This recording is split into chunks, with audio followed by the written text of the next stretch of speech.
rights, one nation, under God, indivisible, with liberty and justice for all.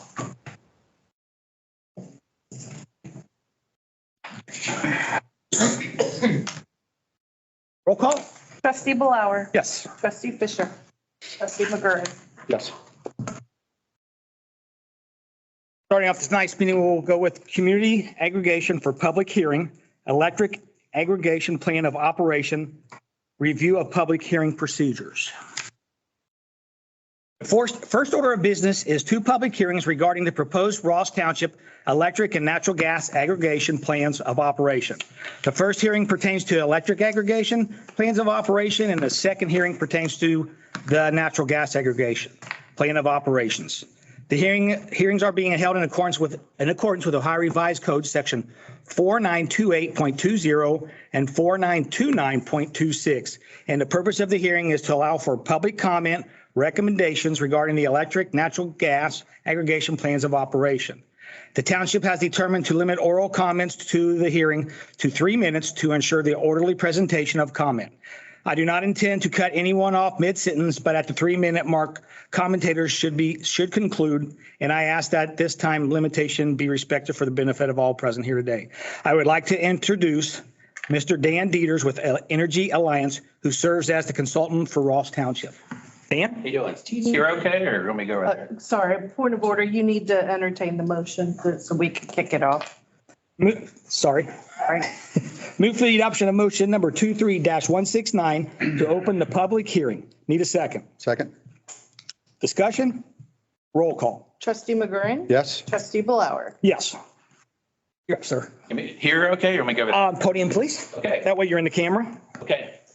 Thank everybody. Thank you for having me. The purpose of this public hearing tonight is to it's to have, if there are any suggested changes to the plan of operation and governments, the electric aggregation governmental plan of operation. What this is this is a document that is filed with the Public Utilities Commission of Ohio, the PUCO, and all it does is it lays a framework in which the program must run within. So it's part of the certification process. This is a boilerplate form that Energy Alliances has used dozens and dozens and dozens of times. If anybody has any questions about this document, I'm happy to answer them. This is not essentially the time at this point to discuss pricing, terms, conditions, things like that. This is merely a document that we will be filing on behalf of Ross Township to help them acquire their certification to eventually become an aggregator. Does anybody have any questions or?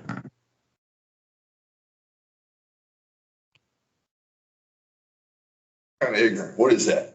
So what it is on the ballot this last November, Ross Township had an issue to allow for electric aggregation within the community. What that is essentially is Ross has engaged my company, Energy Alliances, to gather all the information required to get a quote from a third-party supplier to try to beat the rate that Duke presently has for electric, and then gas later, but that won't be. But it'd be an option. Absolutely. Well, it is an opt-out program. It means that the voters approved a program. You'll get a letter that says you can opt out of this program. If you do not opt out, you'll be enrolled. It'll have the price, it'll have the terms and conditions on that and everything. However, our company does the required PUCO opt-out program, but you're also always allowed to opt out or come back into our programs at any time without any fee. It's similar to like what they had in the past, where you're a company that buys a lot of hours, white hours, and then you sell it to the public. Essentially, what we do is there's a third-party supplier, Dynegy, AEP. There's Energy One, which is they're not required. They're not certified to aggregate in the state of Ohio. They're not big enough or licensed to do that. So Dynegy, AEP, there's a couple other ones that Constellation, that we'll go out to them and then we'll negotiate the price with them when the time comes. Then I'll come back to the board and say, okay, here's the prices we got back. Here's what we think is the best. Here's the best terms and conditions. Here's the best length of contract, things like that. And then the board will vote on the program or not. We may come back and say, this isn't the right time to do it. We've done that before. But this document is merely just a piece of the certification to allow them to even consider it. So it keeps them basically duped from raising prices up because real fast, it's more or less a contract. There's no, yeah, well, what it is it's a contract with a third-party supplier that Ross Township will have to provide the energy usage to the residents at a pre-agreed upon price. And what we do, like we've done in the past, is Duke right now is averaging about 9.5 cents to 10.5 cents a kilowatt hour. We go to other communities, we've negotiated much better prices than that. And that's a fixed price? It'll be fixed for a term determined by the trustees. We'll make a recommendation, of course, but they'll do what they want to do.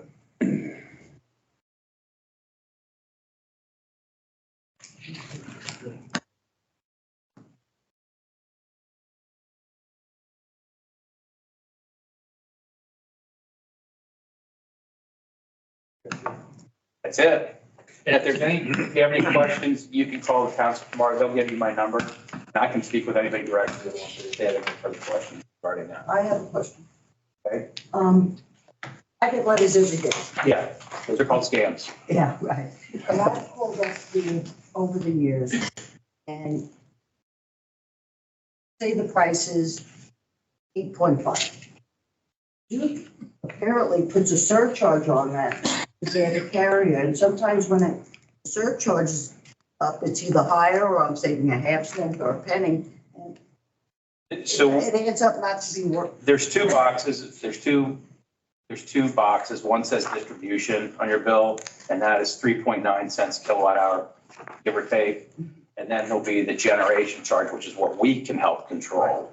The delivery transportation that Duke charges, I pay that in Blue Ash. Everybody pays that in Middletown. It's- Yeah, no, I'm just saying that that's a fixed charge regulated by the PUCO. It's not negotiable with us or with them. Yeah, Really. no, I understand that.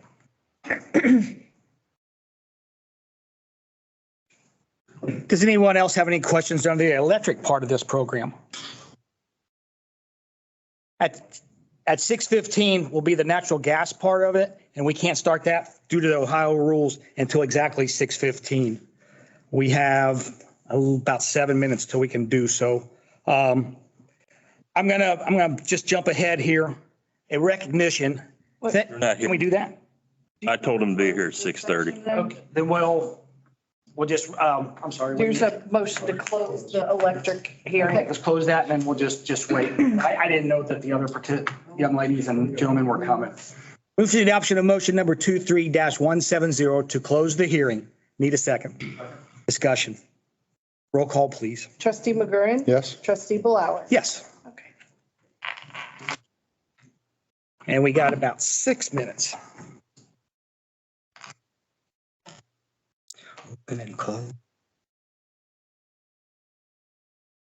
Here we are. Are they coming or? Is there any public participation? We get those for, I mean, and it's going to be the budgets, 4 budgets. And then the last You want to week, keep the public participation? The grandkids? I hope so. That out? we could. Don, are you ready for public participation? We're going to go ahead and do public participation since we have a few minutes before our 6:15 part of the meeting. Up is Miss Dawn Roberts. She's going to speak about her Citizens for Ross Township Police Department Committee. Good evening. I just wanted to take this time to, first off, congratulate the police department. We finally got the results in for issue 9 yesterday after a recount. we felt very good that it was going to be successful, but we didn't want to jump the gun. So we now know that both issues 8 and 9 has successfully passed for the police department and for the residents of Ross Township. So we were very, very happy to see that. Co-chaired the committee, the Citizens for Ross Township Police Levies 2023 with Don Bennett, who is a resident of Ross Township. I also worked side by side with Andrea Hatton, who was our treasurer, and Mark Bowling, who did fundraising. I would also like to take the time to recognize each of them, as well as everybody on the committee who spent countless hours trying to push through and persevere with the success of both levies. We joked a lot during that time that Bert will laugh, but Don Bennett and I all the time on the sidekick was saying it was going to take 2 firefighters to save the police department's ass, and Heck he did yeah. a great job. But each one of, it was a true team effort. There were people out there constantly, talking about why Ross Township needed to pass this to keep the police department, as well as the officers. I mean, it's not just the department, it is the officers who are out there continuously interacting with the community. The other one that I want to recognize that still is befuddling to me is the support fiscally that came from this community's businesses. I will give probably 95% responsibility to Mark Bowling, who was continuously hitting the streets and talking to the businesses to raise funds for the support of the police department. I don't know, and Andre is not here this evening, the exact number, but I know that it was in a very short time over $10,000 raised in support of the police department. And that says a lot about the community. It says a lot about the businesses here and the continued support, as well as your police department. I know that when Don and I made the decision to chair this, that we also made a decision that we would meet in areas here in Ross to support the different businesses. And there's not a whole lot of restaurants that you can sit down and eat at and meet and stuff. But, when we had the opportunity to, we did. There were, a lot of hurdles that we had to overcome, and we kept one thing in mind, and that was the success in passing both issues 8 and 9. We had people who had significant surgeries that were critical members of our committee. We had people who lost family members who were, to this day, I still will remember, if we all remember how cold Halloween was. And that afternoon at like 2 o'clock, I know that Ray and Ellen had just laid, remember the rest of that day. And Ellen called me at 2 o'clock that afternoon and said, "Where do you need me tonight?" And I said, I just can't even think that I want you anywhere. I mean, I do, but I don't. She's like, "We need to get this passed. And I'll be wherever you need me." And I'm thinking, "You should be at home, or you should be with your family members." And she's like, "Tell me where." And Julie and her did over in Birdland, if I'm not mistaken, in the bitter cold with her walker, stationary. But I'm thinking, man, if that's not commitment to the police department and to Ross Township, I really don't know what is. I had no real vested interest in the passing of the levies, and I'll be forthcoming with that. There was nothing about passing those levies that was going to behoove me personally. But out of that, there's always a silver lining that I look for, even in really bad and ugly situations. Somewhere there's a silver lining. And I would like to say that, I was with some of the best people Ross Township has to successfully achieve this. Some of the best names. I mean, we have the Wurzelbachers, the Yordies, the Lanes, the Yorks. We have Julie. We had actually the support of, Lori, Russ. I know you went out and took care of some stuff. but I couldn't have surrounded myself with a better team. And short of some glitches that we had, our Facebook got hacked. That was nice. And they decided to sell sunglasses on our site.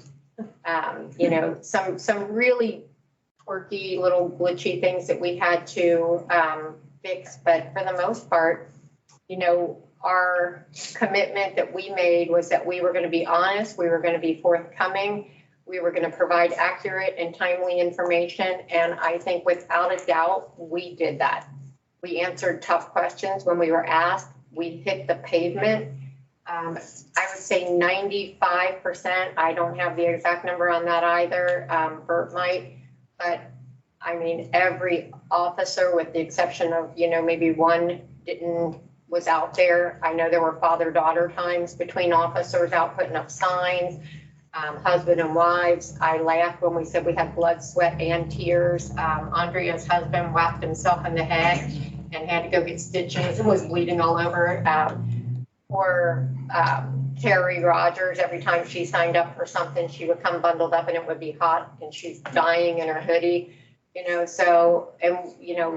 were just a lot of things that we took the time to achieve, but it was really one goal, and that was to get both issues 8 and 9 passed for Ross Township. So to each of you who are here tonight that participated, Janice, you were at every football game, and I still have pictures of you hugging strange men that just would come up and just grab you and pick you up. And but everybody was out there doing, no one person could have done it alone, but no one of us could have done it without the others. So I met great friends that I think will be, for a lifetime. And I appreciate that I was able to, be a part of it. And the best thing for me out of the whole thing was that the department, was successful in the issues. I took a lot of responsibility for these officers. I knew they were worried about whether they would have jobs, whether there'd be a department, and I wouldn't want to be in their shoes. And I took that very personally. And I made sure that I worked extremely hard on their behalf to make sure that, when they close a business, that they were going to have jobs to serve Ross Township. So to each of you who, partook in any, portion of it, I appreciate you. Your work did not go unnoticed. I'm sure some people are glad it's over because they're not getting calls from me continuously. I also had Don Bennett, when I told him tonight that I was going to be here and speak, his last words to me were, just remember to keep your Don Bennett hat on and don't go all Dawn on them. And so somebody tell Don Bennett I kept my Don Bennett hat on tonight and I did nothing but keep it professional. So to each of you, thank you. I couldn't be happier for the community. They've got a great department that really, really strives to provide the best police service to Ross Township and to the community and to the businesses that were out there. I will, continue to be around, not as much in lime green as I was there for quite a while. I know Michaela had said, you're wearing that lime green. If I come in without it, she would be like, you're not wearing lime green. So again, I appreciate everybody who put forth any type of effort. For those of you in the community who voted for your police department, you're appreciated. I know that the chief appreciates you. And I thank you guys for your time this evening. Thank you. Thank you. It's fun.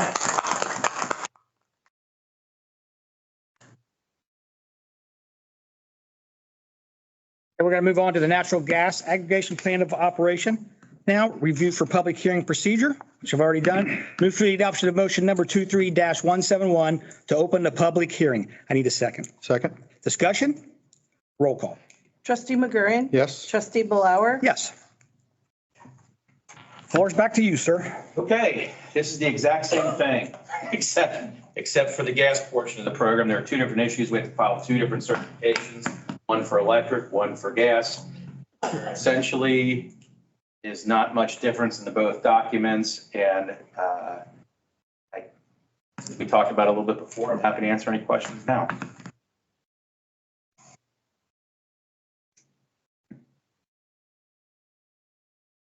Is this only for Duke customers or is Butler Rural involved in this? Just for Duke customers. Okay. But then how that works, we'll get a list from Duke as to the folks in Ross that are Duke customers. So there's not going to be any, we're not going out and get this list ourselves. Duke will give it to us. There are some of us in Ross that have Butler Rural Electric and Duke Gas. Yeah. Well, those folks will be able to use the gas program. Okay. Does one typically vary in price more than the other? Like is electric more steady price where, I mean, the gas in our cars, I mean, now we're paying $2.87. Well, I A mean, month ago, it was $3.87. If you're the kind of person that puts gas in their car at 305 and is mad at 310, maybe aggregation isn't the program for you, the next day. But how electric is generally stable. There'll be a contractual period as with gas. However, and I've told people this, Duke's price in gas has gone from 25 cents to $1.35 over the last 3 years, back and forth. So the goals of the gas program are not only to find a stable price for the residents, but something that over the long haul is a winner, you hope. Never make any guarantees on savings because you never know what's going to happen in the energy business. But the goal is to make sure folks aren't paying more, than they were before, and to give them something that they don't get a gotcha on. They get that February bill and something happened with Duke and all of a sudden it's $1.35 like it was last October and September, November, those areas. So stability is a big deal. And then at the end of the contract, I always tell people, I told some folks before, you got to watch the movie. You just can't look at a Polaroid. You have to kind of let the program run its course to figure out, is this something that's going to be good for the township?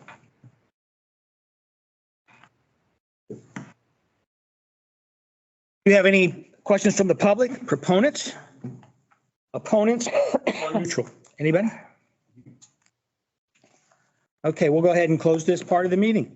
Move for the adoption of motion 23-172 to close the hearing. I need a second. Second. Discussion? Roll call, please. Trustee McGurran. Yes. Trustee Blower. Yes. Thank you, sir. Thank you.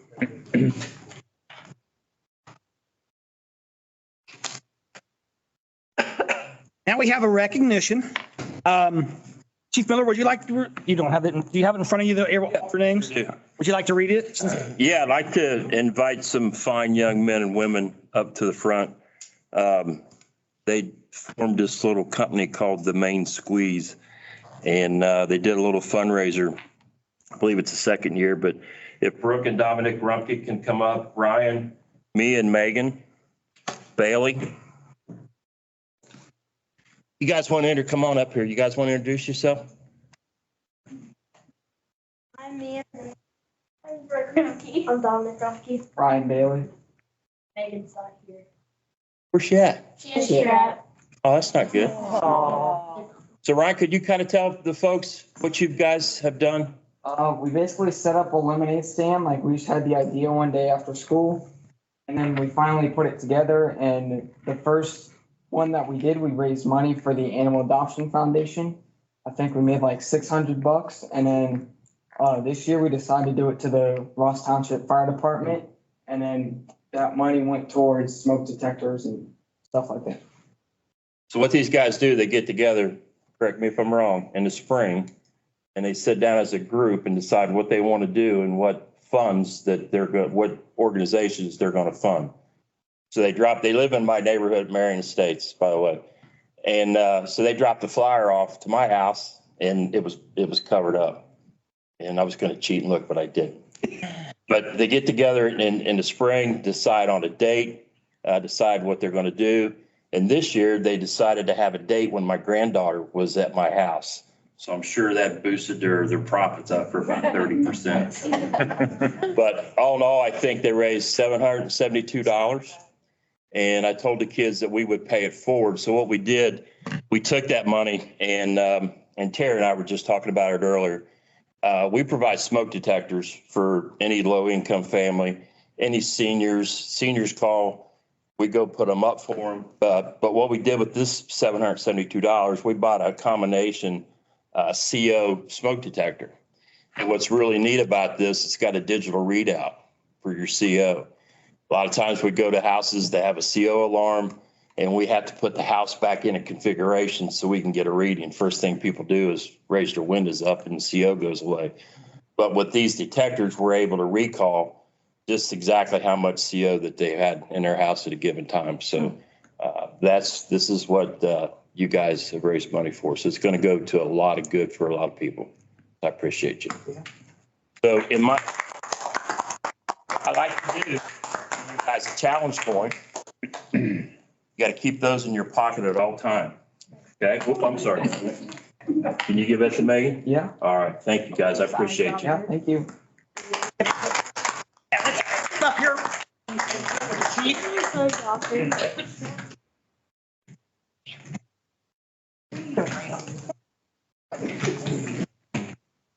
want to go up here?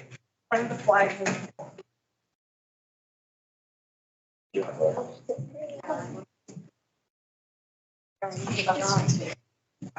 right. We're going to say chief. Sorry, I'm good. So your challenge coins. Zoom in just a hair. All right. Everybody say lemonade. Awesome. Thank you. Thank you, guys. I appreciate you coming down. Thanks, Julie. Thank you. You guys are good to go. Yeah, Let's give them absolutely. another round. Yeah.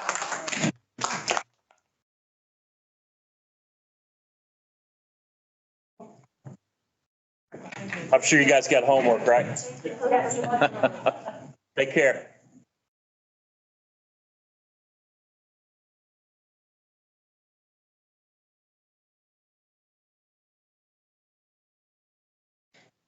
You want to jump back, see if anybody else wants public participation?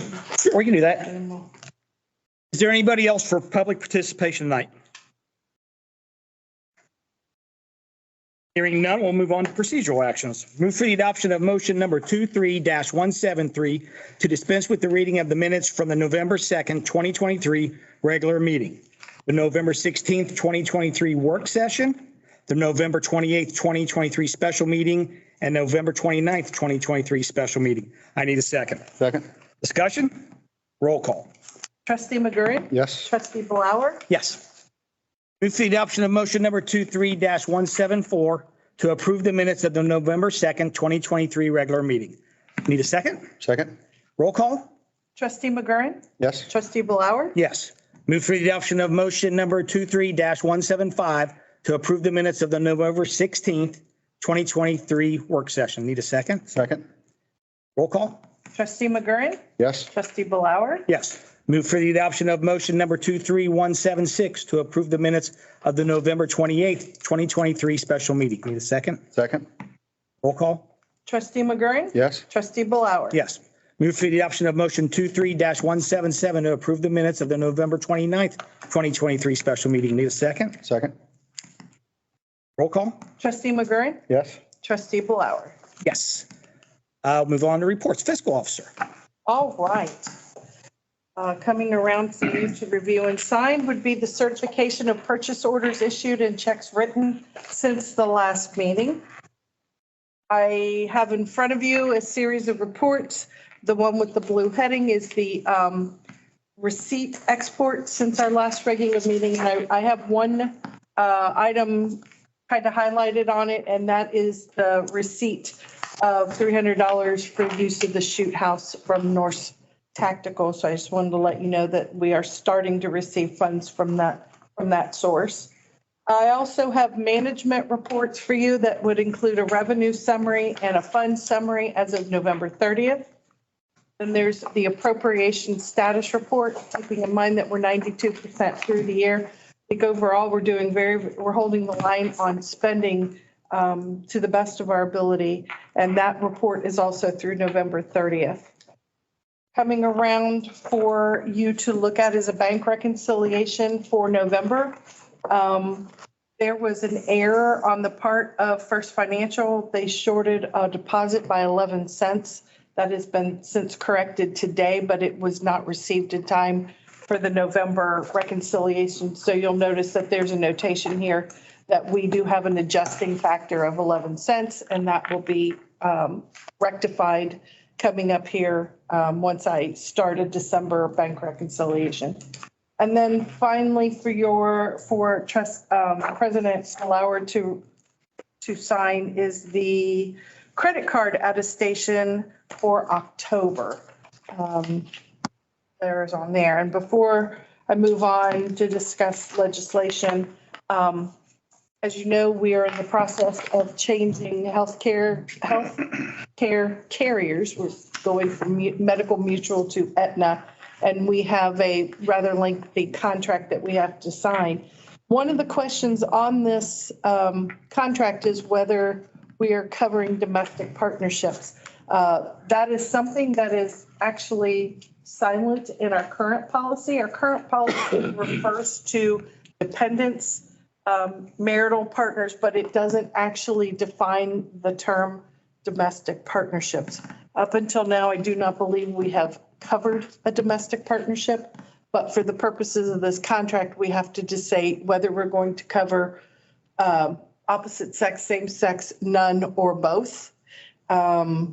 So we need to probably redefine our personnel policy to include the definition of domestic partnership and whether we cover them or not. We're currently not, but I need a verbal from the two of you tonight as to whether I should mark the box none. You're not covering domestic partnerships. If that is, we're going to be in keeping with our silent policy. If that makes any sense to you. Because it's silent, we don't really have domestic partner defined in our policy. But up until now, we have not covered domestic partners, only spouses and dependents. Okay. Is that a lot to throw at you? And did we do this last year also? No, this is the first time it's ever appeared to my knowledge on it. I mean, not that much. And that is because we've changed the Because we've insurance done, and that's Aetna what wants a to know question you're how asking. how we're covering that, whereas Medical Mutual, to my knowledge, didn't ask, or that was all established long before I got here. Any ideas, Russ?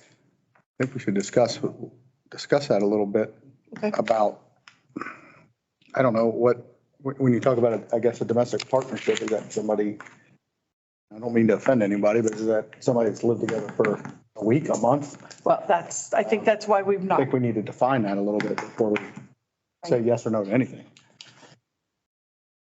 And there is some administrative code. There is some information out there on what is considered domestic partnership in Ohio.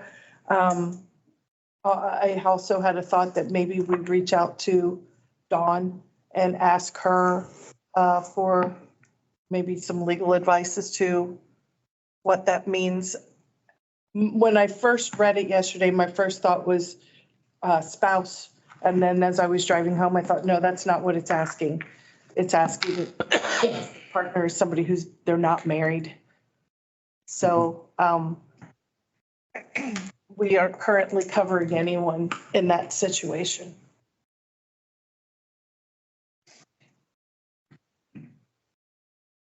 So before we can submit this, and it has to be done in kind of a timely manner. So How timely? we have to get this application back to them. They wanted it back by tomorrow. So I'm working on filling out. It's rather lengthy. How long will it take Dawn to I don't know. give us a little advice? I mean, what, I don't know. Because our choices are both, none, same sex, opposite sex. In a domestic partnership, there are times when you can sign up for insurance when there's a life-changing event. Correct. Does becoming an official domestic partnership qualify as a life-changing event? If we deem it, yes. Those are things we probably need to discuss, Okay. quickly. Quickly, I can reach out to Anna and see what kind of latitude we have on time to get that back. I know we just have to have everything up and running. They have a lot of things they have to do on their end by January 1st, so. So we want to run some questions by By dawn. our township attorney. It's my belief, looking at our current policy, that that it's silent, that there is no mention of, we have mentions of immediate family when that's applicable. We have mention of dependents and spouse. But the term domestic partner is not anywhere in our policy.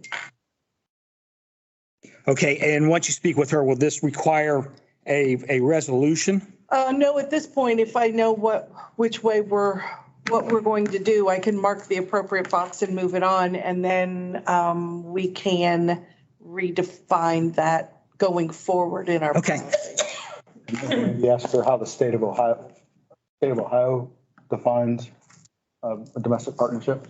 We have that. We have that, that's part of the administrative code, is pretty much. Was it 6 months?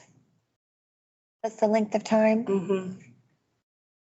We could send you what we kind of found on the Ohio Administrative Code. If someone were married and divorced, that's pretty easy to track or follow. Correct. If somebody is involved in a domestic partnership and they are no longer dating or whatever, how do we, it's another question, how do we follow that? I think that's why we have this opportunity to define it with this healthcare provider. Okay. Okay, so we'll get more information from Dawn and we'll let her know that there's some time sensitivity to this. And then finally, before you is the approval to pay the bills.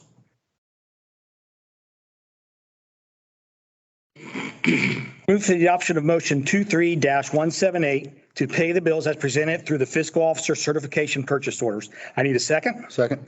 Discussion? Roll call. Trustee McGurran. Yes. Trustee Blower. Yes.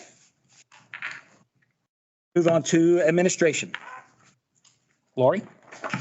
Good evening. I'm happy to report that the updated Ross Township Land Use Plan has been formally approved by Butler County through the Butler County Planning Commission. So that process is completed. I will put on my schedule to start this process again in about 4.5 years. So that way, roughly every 5 years going forward, we will review the land use plan unless it's deemed necessary prior to that. At the board's recommendation, the process to post meeting documents so that public can view them.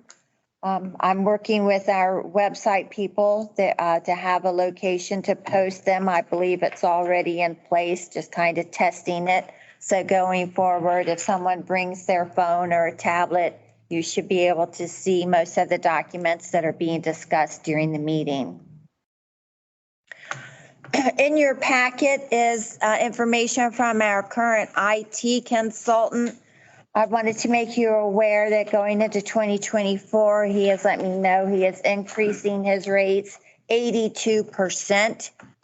He's increasing his monthly retainer, 82% anyway. He has not increased his rates since 2018. There's some pros and cons with this particular contractor. He's the one that set up our current computer system. He knows it very well. He was a Ross Township resident at the time that he set up our computer system. He has since relocated to Columbus. We have never experienced a need for him to be here physically, that he was not able to be here. He is fairly responsive to our needs. He does have his full-time employer in Columbus. However, he has some flexibility during the day. I have communicated with two other entities to get quotes from them. They range anywhere from $3,000 a month to $6,000 a month. I do believe we're getting a good deal with this contractor. The department heads that have had to communicate with this IT contractor know full well he's not the most customer service oriented person. However, that seems to be improving over the years. He's a little easier to deal with. He does do a lot of finger pointing. It's not his problem. That's his typical initial response. But I think for the most, the system runs fairly smoothly.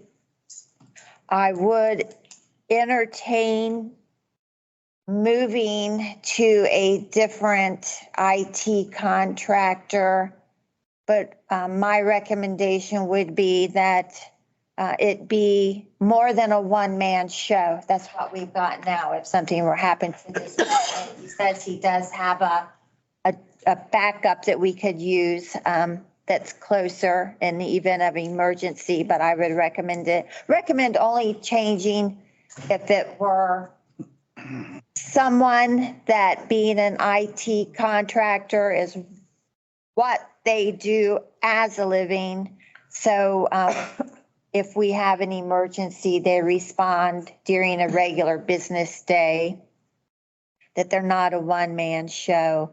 And I do believe, obviously rates would be important, but I don't recommend changing at this time. I will continue to research, and if I come across an entity that I believe would service us better, I would certainly present that to the board. I just wanted to make you aware, since it is a substantial increase.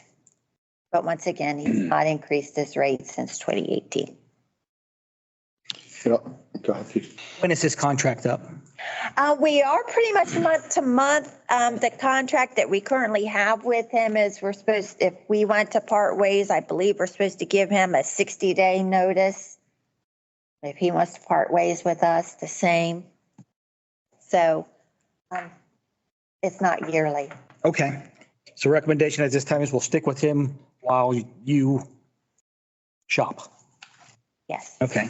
Sounds good to me. In paragraph 5, it says, I'm expecting to add 10 to 12 hours to that monthly total. But he's going from 15 to 20 hours per month to 25 to 32 hours per month. Correct. His goal for our system eventually is to do away with physical servers. We have 2 mirrored servers that are located at Station 102. They're located there because at the time, this building did not have a generator. That building did. So there's 2 mirrored, physical, hard mirrored servers at the fire station, and then something called a NAS, which is some sort of backup device there. The goal is to eventually be cloud-based, to not have hard equipment. And he tells me that simply will be a shift from dollars in equipment to dollars in his services, or anyone's services. So while we won't have the expense of upgrading a server from time to time, maintenance of this virtual server will be a little more. What's What's his workaround if the internet's down for a week? For here, if we don't have a server? Yeah. Okay. That's where I am with that one. Yeah, I personally think having a server on site is important. I run my business. I also think that having it off-site, if something catastrophic happens on-site, is a good option. Yes, we're working towards that as well. Yes. Starting out as more of a disaster recovery offsite, and then. And that NAS is probably a full backup. It's not a server, but it's probably a full backup device. So that in an emergency, you get a new server in here, it costs what it costs, so $10,000 or whatever. And then you can load what's on that NAS directly onto the server and you're back up and running. That's probably what that is.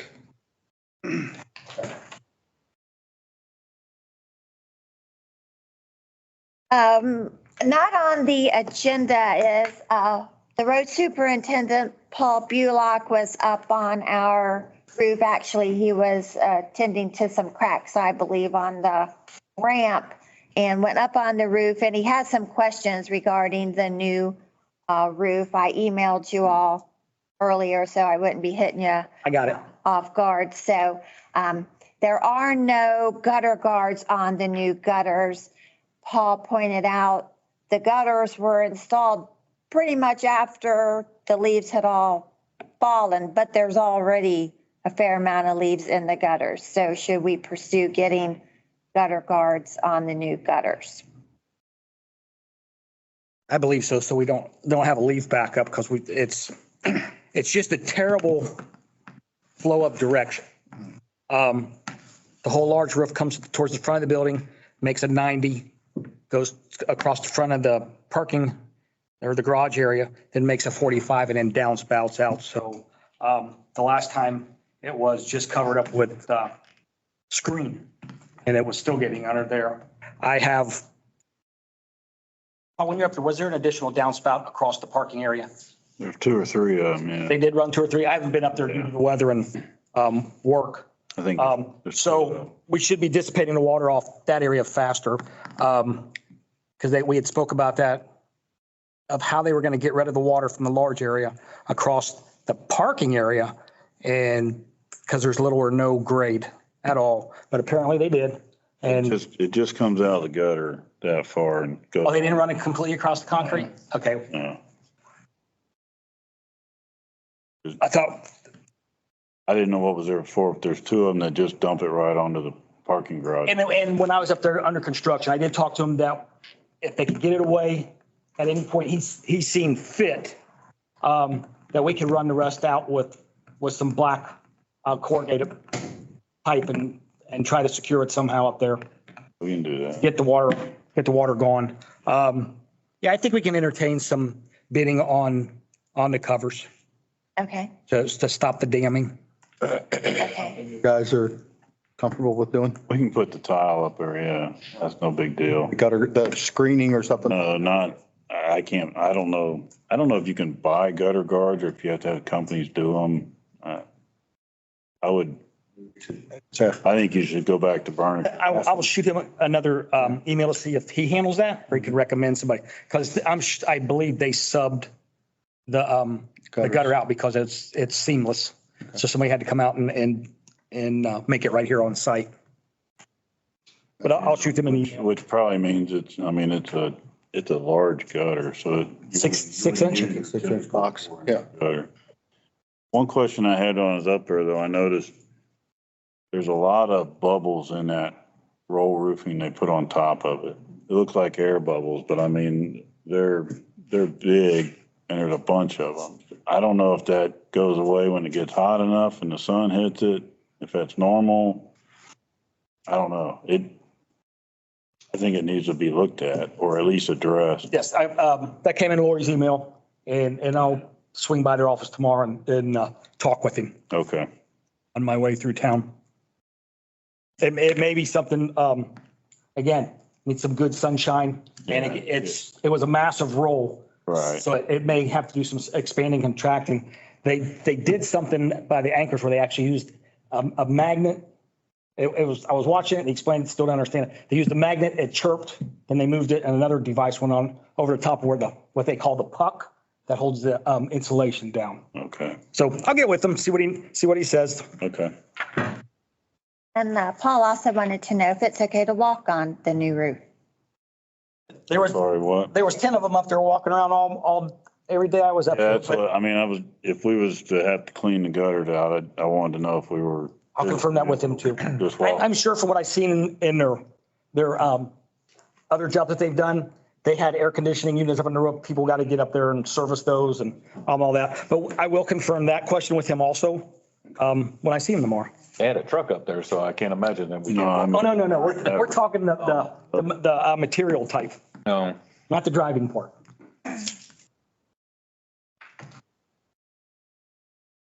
You also have a nuisances update in your packet.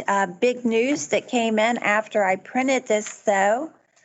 The abandoned trailer on Oriole sold this morning at sheriff's sale Oh, my. for $8,900, the minimum bid. Was that the property or the trailer? Well, The trailer will be worth about 50 bucks. I would assume both. So I'll keep my eye on it to make sure that the new property owner begins to address the property. I'll give him, a month or so, but I would have to think if you're going to spend that much money on it, you're not going to let it sit there in its current condition. And finally, for your consideration is the approval of the holiday schedule for 2024 for Ross Township. You have that printed?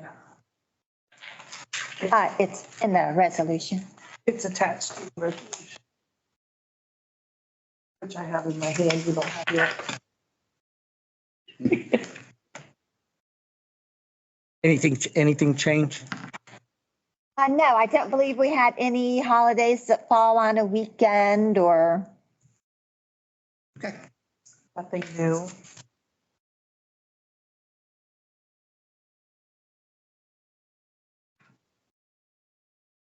Are you ready for the resolution then? Okay.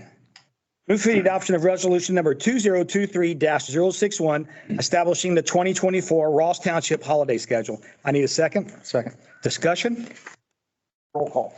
Trustee McGurran. Yes. Trustee Blower. Yes. Have anything else, Lori? That's it. All right. Fire Chief Miller. Thanks, Keith. For the month of November, the department responded to 88 runs. 62 of those were EMS related. 46 in Ross Township, 11 in the village of Millville. 2 mutual aid runs in the Hanover Township and 3 in the city of Hamilton. We had 26 fire runs, 18 in Ross, 5 mutual aids in the Morgan Township. We went up to the city of Monroe for a structure fire with air and light, and once in the Coleraine and once in the Hamilton. You'll notice we received mutual aid quite a few times. We had 2 pretty good working structure fires in the month of November, one on Millville Shandon and the other one on Rocky Hill. And we received mutual aid. You can see the numbers, but we received mutual aid from Morgan, Coleraine, Hanover, Riley, City of Hamilton, Crosby, and the City of Fairfield. They were great help in helping us to extinguish those 2 fires. It's kind of nice. I mean, that from what I give you guys on a monthly basis, we provide a lot of mutual aid, and it's nice to get that paid back. Done it without our mutual aid partners.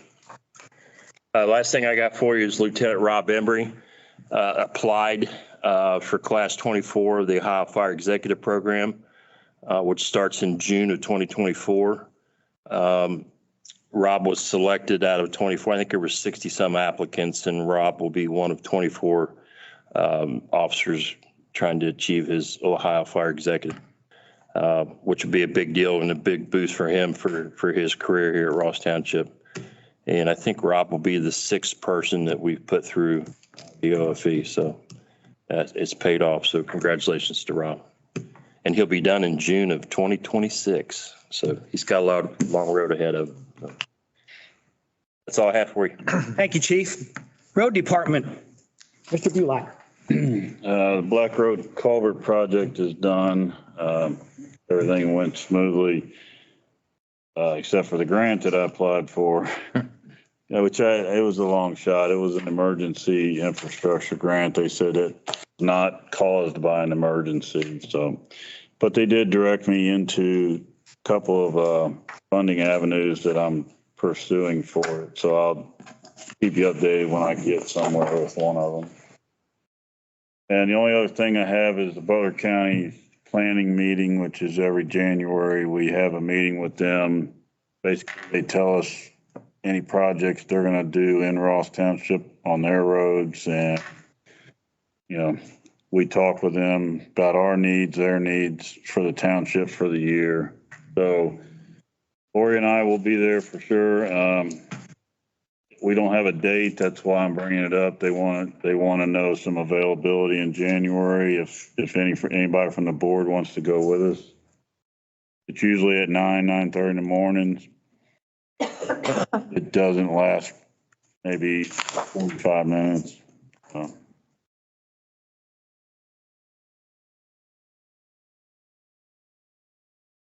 If anybody wants to go, or if you have any, weekday you can't go for sure, I have to give them some dates to availability, so.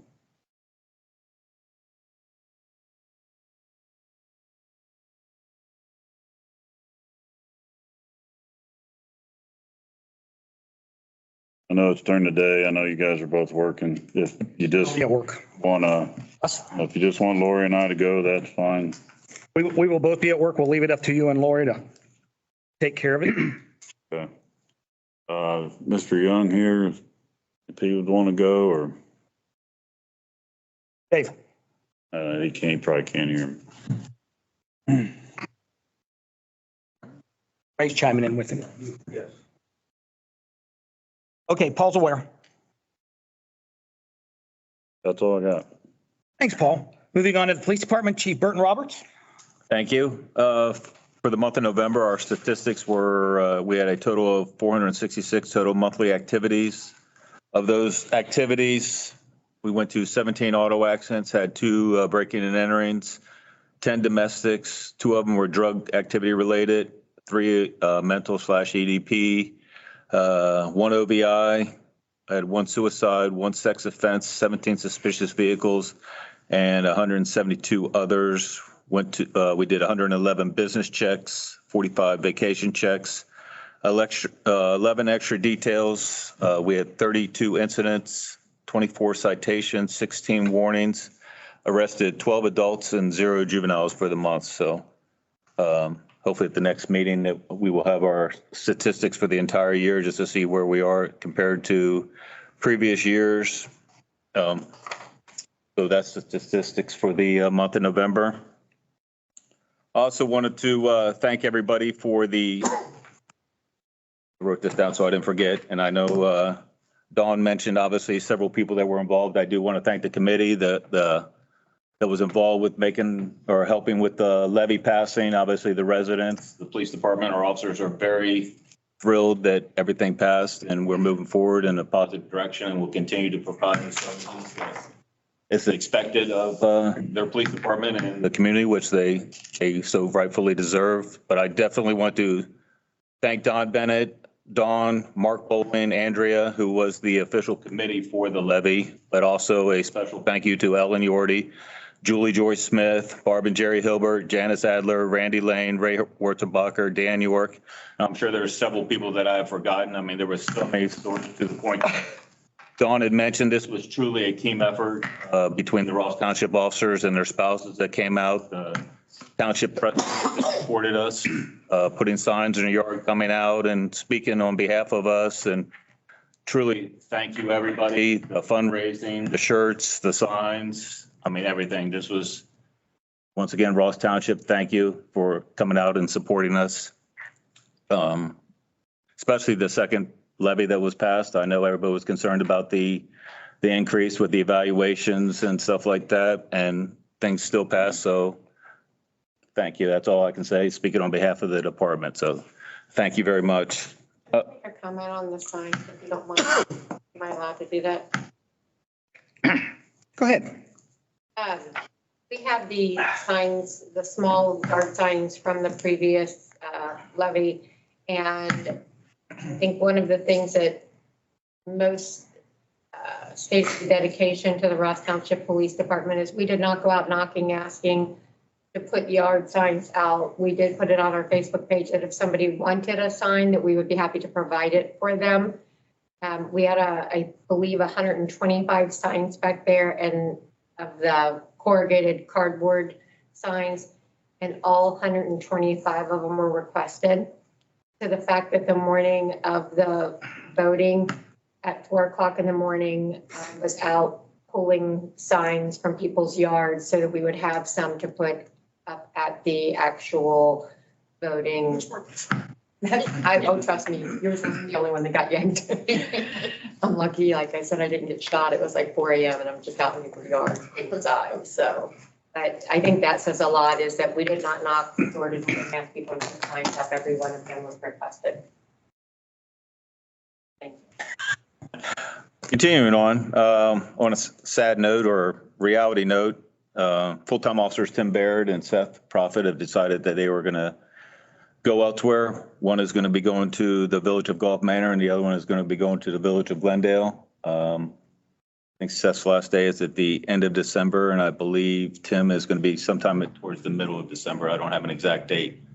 But so with that being said, once again, we're doing some interviews. I'm doing backgrounds right now. So hopefully at the beginning of next month at the next meeting in January, I will have 3 people that I will recommend to hopefully be hired and in the right direction. So it is what it is. Yeah, that's all I have to say about that. Sergeant Rogers has been accepted into the CLE leadership class for 2024. He will start in March. That is a year-long class as well. So I think that'll be a huge benefit for him and the Ross Township Police Department. It's an executive leadership course. It's a certified law enforcement executive course. It's a master's level course. So I think that it'll be very beneficial for him and the department, like I said. And since I won't be here in January and when Steve retires, I want to thank Steve for working with him for all these years. I will be in an executive leadership course in Quantico. But I want to Steve know, say thank you. It's been a pleasure working with you. Thanks, Bert. Appreciate it. Wish you the best of luck with retirement. It really, truly has been a pleasure. You've done an outstanding. Should be very proud of what you've accomplished through the department and everything. So I just want to reach out and say thank you. And I'll be around. I'll be around. I'm still only a phone call away. So yeah, we can hit the golf course and stuff like that. But I just want to say thank you since I won't be here then. So Thank you very much. Chief Roberts, what was your days again? January what? I leave January 6th. I will be back March 14th on a national holiday, which is my birthday. Okay. So, but yes, so that is a 10-week master's leadership course through the FBI. Very prestigious. So I've been on a 2-year waiting list to be on that. So I'm very thankful to be able to go to that. So that's all I have, but thank you very much. Thank you, Chief. Township business, old business. Potential projects for the Butler County Board of Commissioners, local community allocation of ARPA and SLFRF funding. Potential projects for capital budget fiscal year 25 through 26 and a one-time strategic community investment fund, OTSCIF submissions. Ohio House deadline December 18th, 2023. Ohio Senate deadline April 8th, 2024. Anything from the board? Do we have to vote or appropriate anything on this? We have to decide what we're funding. Yes, we have to decide what we're funding with the $150,000 from Butler County. And that's by, I see 2 dates on there. I see December 18th, and then I see the Senate April 8th. Well, that's the capital, that's the state capital budget. It's 2 separate Okay. funding sources. The first is the submissions from Frontier Wellness and from RAM. County Commissioner's directive is to spend ARPA funds on what we deem our underserved to be. And they do want this by the end of the year. There hasn't been anybody else, any other entities ask?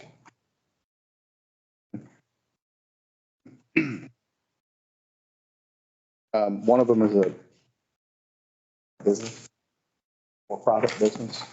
Are the other 2? Other 3 Cs? Just one RAM. Okay. You have an email from Janae after she came here and presented. She provided some additional information about people that she has served at a discounted rate. Okay, and as I recall, there was guidance on for-profit businesses funds and for nonprofit businesses funds. We haven't discussed that yet, correct? Need to discuss that then. I would need to make a decision on that by between now and the next meeting. Yes. Okay. I would say discussion at the next meeting should end in a decision. All right. First. Yes.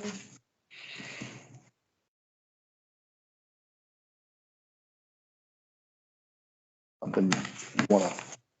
So the three we were looking at and have been addressed by is nurse practitioner, Ms. Arno, correct, from Frontier Wellness.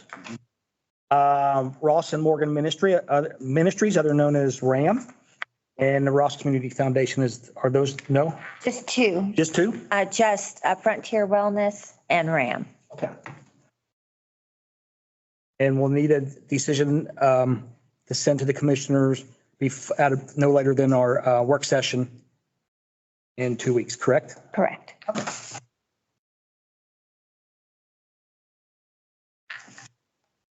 And then the other funds, the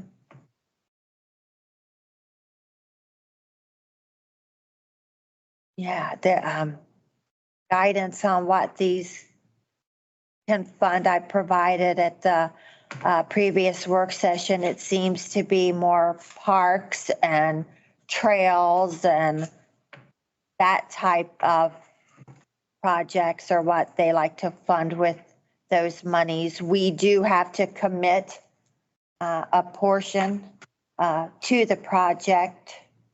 And I believe that they do like the entities' money to be the first in money.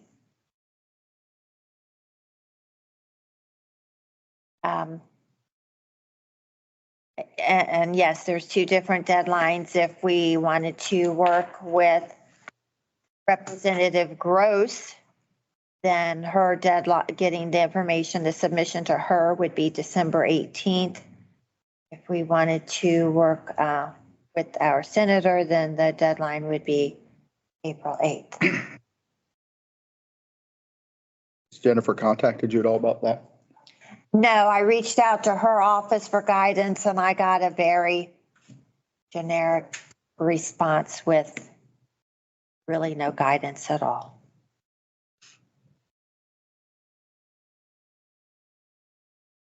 This is the same one that had supplied the page with all the different, and we didn't really have anything last year to go with it. And we're still in the same shape this year, correct? Correct. There's nothing really. It seems to be substantial projects. Yes. And we would need to be prepared to pay a portion of that. And we haven't earmarked any that we're even considering anytime soon. So I don't know that it's an avenue that we want to pursue at this time. And, you know, the project needs to be pretty well considered and budgeted and need to have some idea of what the project would cost. But just to make trustees aware that this opportunity comes around, I believe about every other year. And it is, should the township identify something that you believe we would like to pursue, here's an opportunity possibly to get some funding outside of it, in addition to the township paying for it. The one-time strategic community investment fund is what's really, really vague. And Administrator Kyle saw that sometimes first responder equipment, that's when we kind of thought, well, maybe we could get the radios, but if that's the case, everybody's gonna put in for radios, but we don't know if it's even a viable request. Again, some guidance from our state reps or senator would be greatly appreciated, but. Maybe you should reach out to the Senator, because I don't see it getting done in the next 11 days. No, no, okay.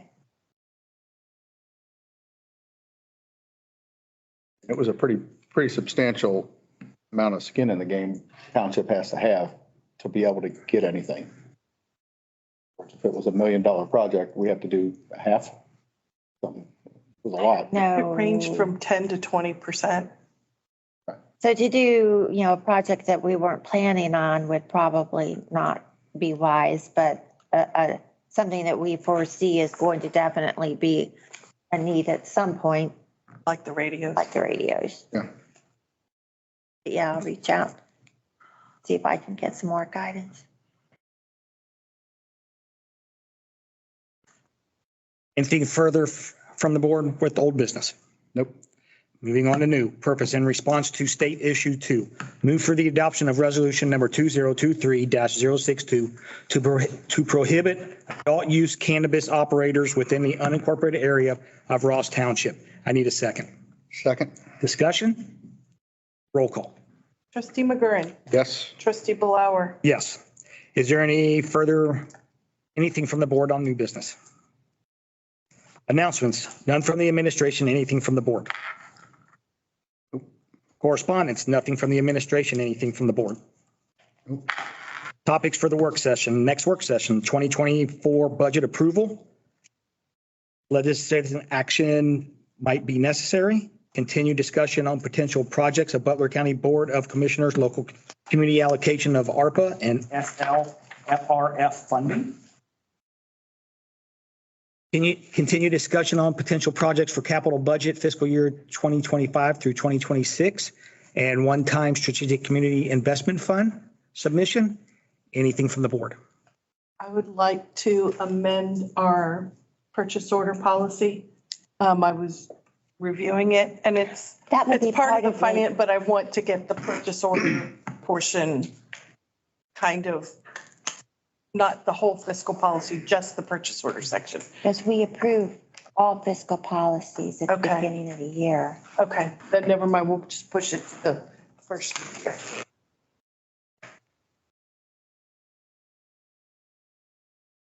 Anything additional from the board? The work session. Is that where we're at? Moving on to that, yes. Okay. Future work sessions, building use policy review continued, crisis communication, various personnel policies, streetlight conversion to LED. Anything further from the board? Nope. I'll back up to streetlight conversion to LED.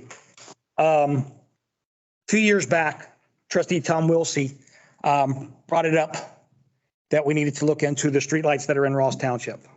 Working with Duke Energy, he found them outside of Ross Township that we were paying for, and that matter was corrected.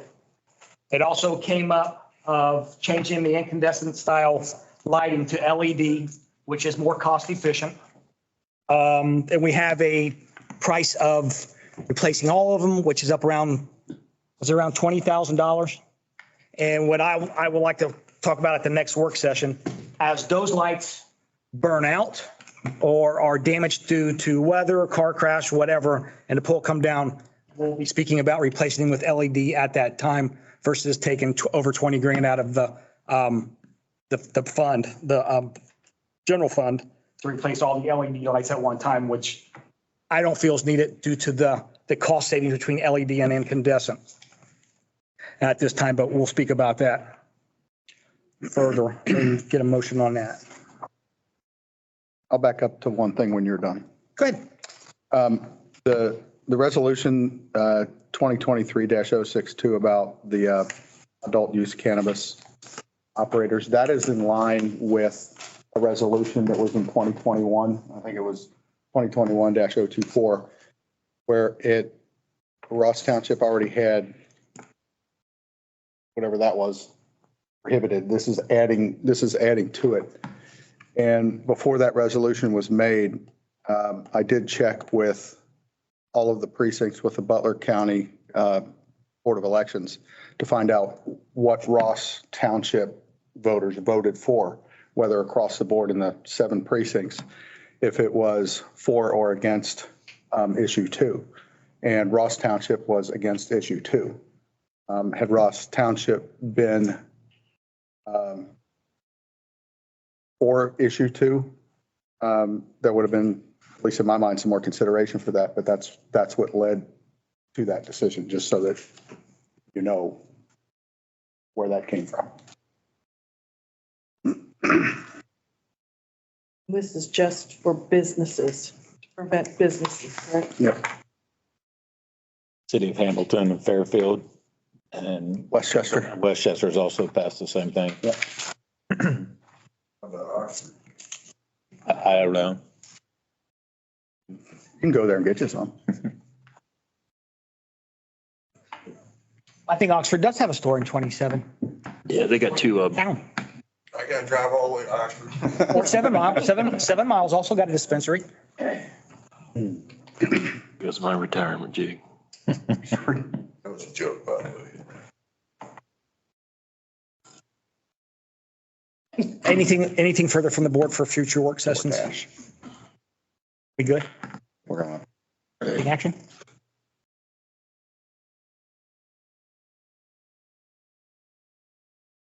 Closing action. Is there any further business to come before the board?